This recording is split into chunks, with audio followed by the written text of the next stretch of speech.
Hey there everyone, it is day 20 of the 28-day Real Food Challenge here in the virtual gym, and it has just been fantastic. We have just over a week left of this challenge, but I am so proud and honored to be part of this challenge, to be sharing my tips and techniques of how I've made my food work for me, how I've taken back control of my food, and just seeing how everyone else is sharing their experience with food and how they've made some changes to have the food work better for them and have that actually be a tool to help them achieve their goals instead of hindering their progress. Now, I'm sure that a lot of you do enjoy ordering out or going out to a restaurant, especially now that things are getting a little bit better for that. And we want to have that sense of normalcy back. But how do you make going to a restaurant or ordering in work to your benefit instead of sabotaging your progress or just throwing a big monkey wrench into your progress so far? Well, there's actually several steps that you can take with that, but I'm going to give you my personally favorite 6. These are 6 rules that I tend to follow for myself in order to make sure that I am keeping myself on track whenever ordering in or going out to a restaurant. That way I'm holding myself accountable and I'm able to keep track of my food to the best of my ability, knowing that I'm not hindering my progress. So there's a lot more than just 6, but here are my top 6 tips for how to order in or eat out at a restaurant and stay on progress. So number 1, know the menu beforehand. If you're going to a restaurant that you know has the menu available online, and due to the pandemic, lots of restaurants started just putting their menus in digital form, like either you a QR code or through a website, so that way there was less need for printed menus.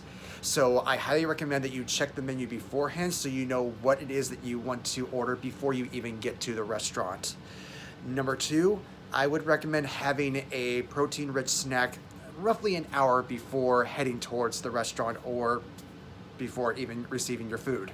The reason why is because protein is the macronutrient that is going to help you feel fuller a little bit longer, aside from fiber, of course.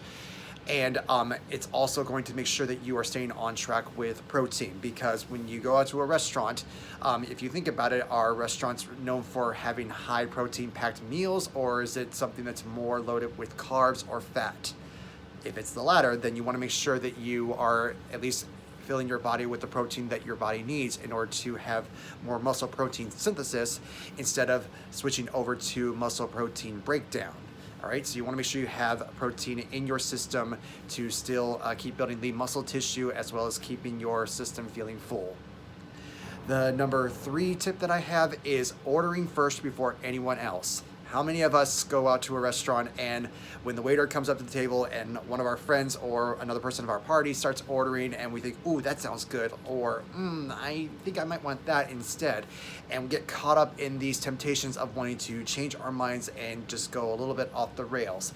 Well, if you're trying to keep yourself on track, do not allow yourself that chance to fall into that temptation, all right?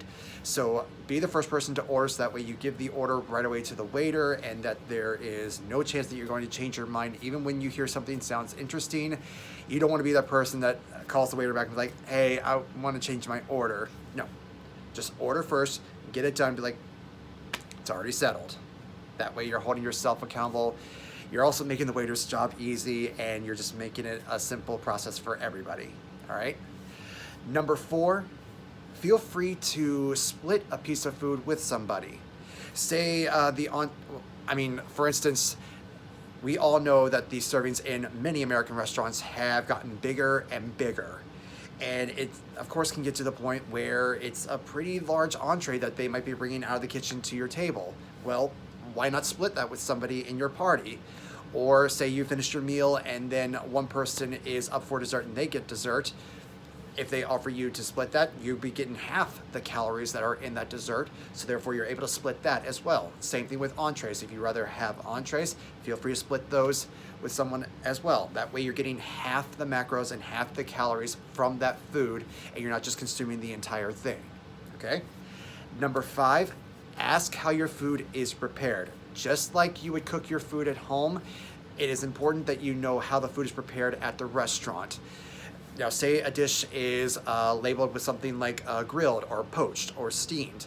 That generally means that there is less chance of there being a lot of breading or heavy cream or butter involved with the cooking, so therefore the carb and fat content is not going to be quite as high as it would with other dishes such as deep fried or crispy or crunchy, when that's a pretty serious guarantee that you're going to get something that's loaded with carbs and loaded with fat that may not be fitting your particular goals. So always feel free to ask the wait staff, or if a person from the kitchen comes out, ask them just how it's prepared, so you know like what ingredients they're using in the preparation, and you have that much more knowledge about the food that you are about to consume. And then finally, number 6, be mindful of how much you are eating. So going back to the serving sizes in American restaurants, they have gotten bigger over the last couple of years, to the point like where it's not a recommended serving size for a lot of foods, whether it's like the 12-ounce steak, when it's actually more preferred that you eat anywhere from 6 to 8 ounces of steak. And again, like how many French fries are on that plate, or the potatoes, or how much of the asparagus or anything else that's on the side. They tend to really give a heavy volume of the side dishes, or even the sizes of the entrees. They tend to get bigger as the years have proceeded. So be mindful of that, and always remember, you do not have to eat everything in one sitting. They do have those take-home packages for a reason. So you have no obligation to eat the entire thing in one sitting. And if you're ordering in, like say you're ordering Chinese or Thai, you don't have to eat everything in that container in one sitting. You can eat half for dinner, especially if it makes you feel satiated and you're no longer hungry. Save the other half for lunch the next day. Same thing with the food that you get at the restaurant and then you take home. Eat half there, get the other half for lunch the next day. There is no rule that says you must eat everything in one sitting. So take back control of that and just say, I'm only going to eat half of this. I'm going to enjoy it, but then I'm going to enjoy it even longer because I'm going to have half of it tomorrow. So those are my top 6 tips when it comes to ordering in or eating out at a restaurant. If you guys have some tips that you tend to follow when it comes to ordering in or going out to a restaurant, let me know in the comments, because again, this challenge is about sharing our own tips and tricks when it comes to taking back control of our food, making it work for our bodies instead of against it, and holding ourselves accountable with what we put into our bodies when we're pursuing any type of health or fitness goal. So let me know what you guys tend to do when it comes to ordering in or out. And I'm so excited for these next couple of days in this challenge. So hope you guys are enjoying it, and I cannot wait to see you guys next time. See you then.